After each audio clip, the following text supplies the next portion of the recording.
Bueno, nosotros a partir de esta estación decidimos empezar a trabajar con una industria alimenticia, dando un giro al trabajo que anteriormente habíamos estado realizando. Este cambio fue debido a que mi compañero, al ser ingeniero en tecnologías de la información, habíamos estado trabajando en su ramo. Sin embargo, al yo ser ingeniero industrial, decidimos dedicar un poco también de espacio para conocer un poco más a profundidad este tipo de ramo y este tipo de industria. Para estas estaciones conseguimos el apoyo de la empresa Ingredio con el ingeniero Eduardo, director comercial de la empresa a nivel nacional. Esta empresa es una compañía de soluciones e ingredientes que proporciona soluciones e innovaciones a más de 60 sectores de la industria, y esta labora en aproximadamente 40 países alrededor del mundo. Sus derivados y los productos que ellos realizan provienen de origen vegetal, como el maíz, la tapioca, el arroz, el sagu, papa y leguminosas varias.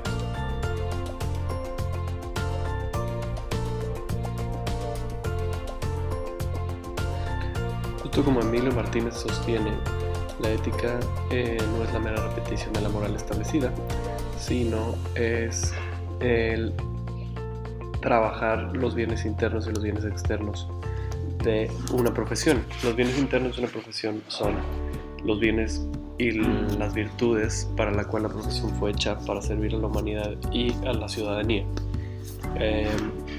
Estos bienes internos son el servicio que da la profesión a la sociedad, y los bienes externos son consecuencia de los bienes internos.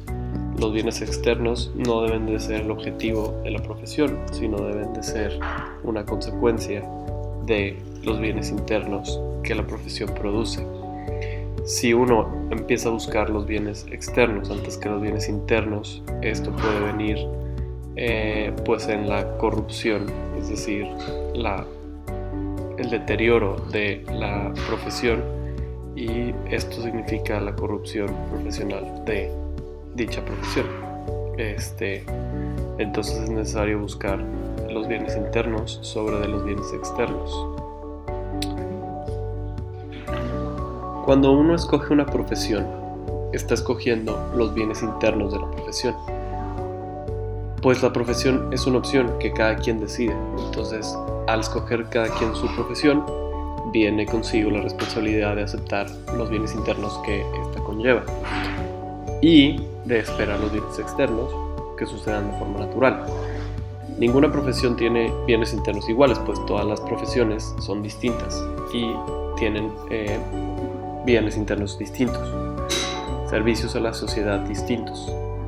Es necesario pues conocer los bienes internos y la historia y las tradiciones de cada profesión para saber bien, cumplir bien sus bienes internos y esperar los bienes externos como consecuencia. La de la Cortina, en su plática en la Universidad de Florida, platicó sobre lo que es un buen profesional, qué es lo que se espera de un buen profesional, qué actitudes, qué valores, qué es lo que forma y qué es lo que constituye un buen profesional. Pero antes comentó un poco sobre las profesiones y dijo que una profesión es una actividad cooperativa en la que distintos profesionales tratan de proporcionar a la sociedad un bien que sin él la sociedad sería mucho menos humana. Esta definición nos parece como equipo muy interesante, dado que se enfoca en el carácter humano colectivo de la sociedad. Y esto es muy interesante porque le da un valor a la profesión muy importante al humanizar a la profesión y al humanizar la actividad y al hablar sobre el carácter del valor que tiene cada profesión para con la sociedad y la comunidad. Entonces, después ya prosigue a hablar de lo que es un buen profesional. Y ella dice que un buen profesional es aquel que suma vocación y excelencia. Ahora, ¿qué son cada una de estas? Vocación es tener cualidades, es tener oportunidades, es tener la capacidad de efectuar ciertas tareas. ¿Y qué es la excelencia? Bueno, la excelencia es, dice ella, es estar por encima de la media, es tener capacidad por encima de la media, es tener un desempeño por encima de la media. Y no solo eso, sino que ponerlo al servicio de la comunidad. O sea, ella incluye en la excelencia el trabajarlo y el ponerlo, estas capacidades, por encima de la media. O sea, alguien puede tener gran vocación y puede ser muy bueno, tener capacidad por encima de la media, pero si no lo pone en servicio de la comunidad, no es un buen profesional, porque no es excelente, porque su trabajo no sirve a la comunidad y no sirve a la sociedad, sino que se queda como para beneficio propio. Busca más los bienes externos y no los bienes internos con su trabajo. Entonces, para que alguien sea buen profesional, debe tener excelencia puesta al servicio y debe tener vocación natural, así, por las cualidades, las oportunidades que tiene en la técnica de su profesión. Y después de hablar sobre lo que es un buen profesional, la doctora Adela Cortina pues platica un poco sobre que a las organizaciones les resulta rentable ser éticas y tener profesionistas y profesionales éticos, porque la ética genera valores económicos y valores sociales. La ética genera un bien. Ser ético es rentable.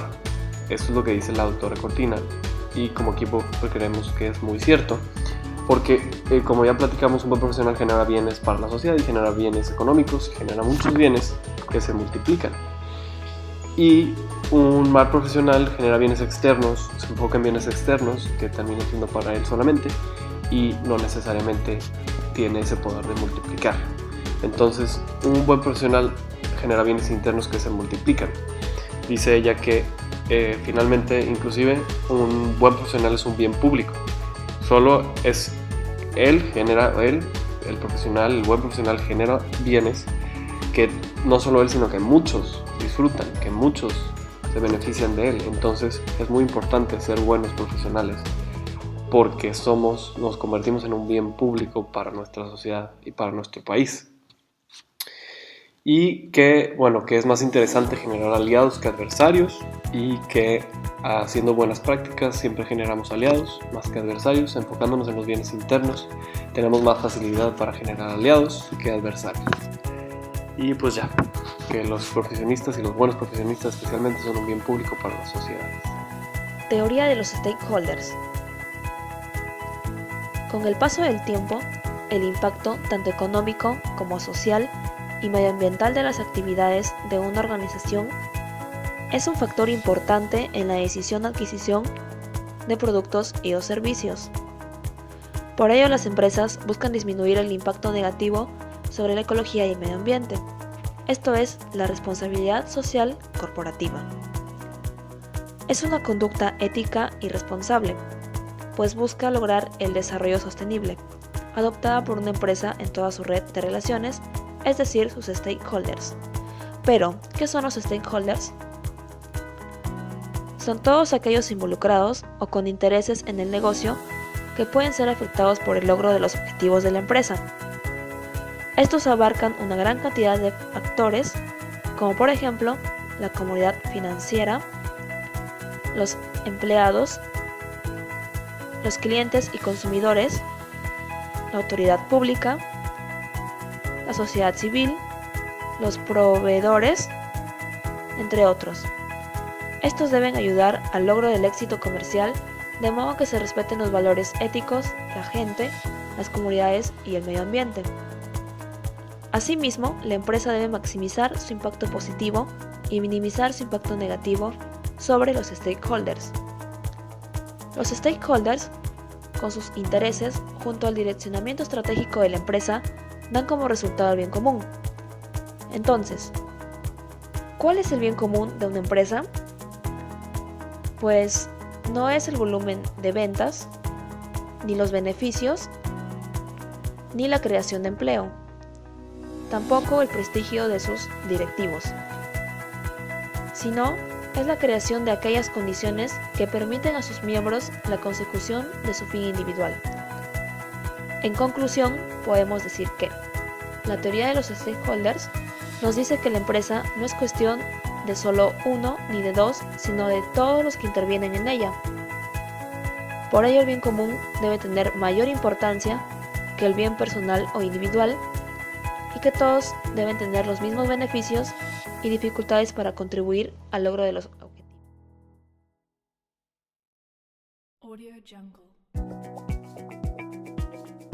Soy el director comercial de Ingridium. Llevo laborando en la empresa 29 años y con mucho gusto atendiendo esta solicitud. Muy bien, muchas gracias. Vamos a empezar con unas preguntas. La primera es, ¿qué necesidad social es la que atiende esta organización? Bueno, como cualquier empresa, la función es generar valor y generar riqueza, tanto para los empleados como los accionistas. Entonces, bueno, hay una generación de empleos, hay generación de la economía, mover la economía a través de proveedores, entregando a los clientes, con transportistas en la comunidad. Entonces hay una generación de valor finalmente para el país. Okay. Las demandas legítimas que la sociedad puede exigir a la institución o a la organización, derivadas de las necesidades sociales que atiende. Bueno, las demandas sociales son cumplir con las leyes, cumplir con las normas ecológicas, cumplir con los estándares que las diferentes organizaciones gubernamentales imponen para los diferentes giros en los que las empresas operan. ¿Qué efectos positivos o negativos genera el quehacer de esta organización hacia la sociedad? Bueno, como lo mencionaba, el efecto positivo es la generación de empleos. El movimiento de nuestras mercancías genera movimiento para los transportistas, se genera valor para los clientes, se genera valor para los accionistas y para los propios empleados. Entonces hay una cadena finalmente en todo el movimiento logístico y productivo de la organización. ¿Cuáles son los principios éticos contenidos en la visión o misión de la organización? Bueno, nuestra misión es cumplir con las diferentes leyes en los diferentes países en los que operamos. Eso está incluido en nuestros statements. ¿Qué rol juega la ética en el funcionamiento cotidiano de la organización? Bueno, la ética, y cuando hablamos de estos puntos, yo creo que las organizaciones tienen que establecer procedimientos y políticas para que todo el mundo en la organización pueda entender lo que está bien y lo que está mal. Cuando hablamos de esos temas, pudieran ser un poquito diferentes lo que una persona entiende por un valor o por una cuestión, un principio ético contra lo que otra persona opina. Entonces, esa es la razón por la que las organizaciones tienen que establecer políticas y procedimientos para que todo empleado entienda el mismo y tenga un comportamiento afín a estos valores que la organización define. En cuanto a su logro de metas, ¿qué rol juega la ética? Bueno, es cumplir con todos los estándares y los valores de la compañía, ¿no? Entonces, en toda actividad en la que tú participas, finalmente la puedes alinear al cumplimiento de alguna política, de algún valor, y tienes que alinearte a ella para cumplir con tus objetivos. ¿El rol de la ética en la evitación de efectos sociales negativos deriva de su quehacer? Bueno, cuando no se cumple o cuando no se siguen fielmente las leyes o los distintos reglamentos en los que operamos, pues bueno, se genera corrupción, se genera una posibilidad de romper la ética, ¿no? y corrompir a las autoridades.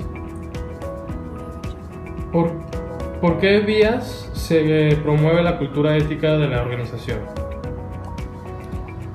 Bueno, para nuestra organización existe una definición de valores.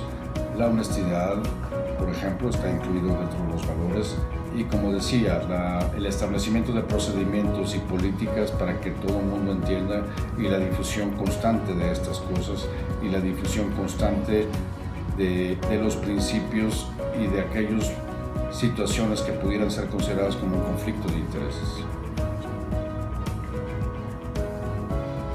¿Cuál es la estrategia para que todos los colaboradores se sientan comprometidos a llevar a cabo esos valores que forman esta organización? Pero como decías, es el cumplimiento y un proceso de, desde que un empleado es contratado, darle a conocer cuáles son estos valores, cuáles son estas principales políticas, cuáles son los conflictos de intereses definidos para la organización, para que uno tenga un rango y un criterio de guía y de aplicación en sus actividades diarias. ¿Cómo valora la medida considerada que ha logrado el compromiso de los colaboradores con respecto al valor en la institución? Yo creo que es muy alto. Finalmente, esta difusión y estos procedimientos claros y bien definidos y bien difundidos, pues ayuda a que las personas sepan cuál es la línea de comportamiento que se espera de todos los empleados. ¿Cuáles son las estrategias para conciliar las exigencias asociadas con la productividad, eficiencia y rentabilidad? Pues, exigencias. Sí. Bueno, pues hay una descripción de objetivos, hay objetivos claros. Para algunas áreas los indicadores son mucho más numéricos y mucho más tangibles.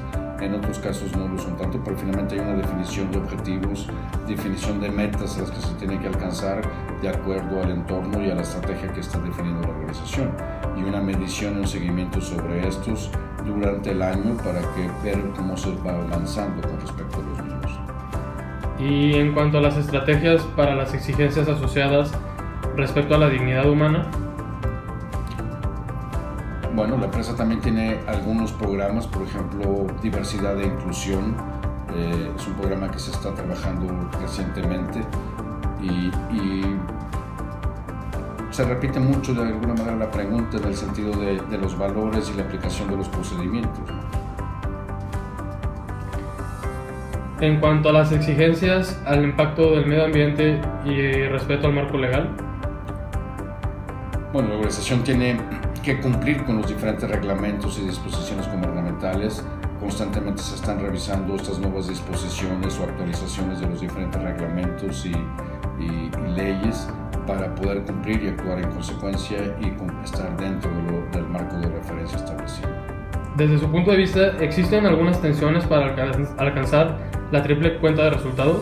Hablando de resultados económicos, sociales y del medio ambiente.